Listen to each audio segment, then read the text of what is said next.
ଗୋପୀଗାଁ ଜଙ୍ଗଲ ଏରିଆରୁ ଅବକାରୀ, ଜଙ୍ଗଲ ବିଭାଗ ଓ ପୋଲିସ ମିଳିତ ଭାବରେ ଚଢ଼ାଉ କରି 36 ଏକର ଜଙ୍ଗଲ ଜମିରୁ 54,000 ଗଞ୍ଜେଇ ଗଛ କାଟି ନଷ୍ଟ କରିଛନ୍ତି।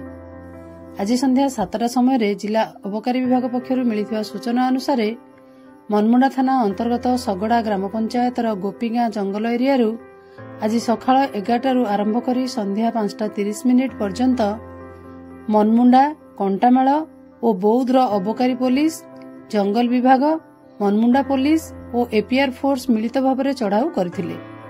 ଚଢ଼ାଉ ସମୟରେ 36 ଏକର ଜଙ୍ଗଲ ଜମିରେ ବେଆଇନ ଭାବରେ ଚାଷ ହୋଇଥିବା 54,000 ଗଞ୍ଜେଇ ଗଛକୁ କଟର ମାଧ୍ୟମରେ କାଟି ନିଆଁ ଲଗାଇ ପୋଡ଼ି ଘଟଣାସ୍ଥଳରେ ନଷ୍ଟ କରିଛନ୍ତି।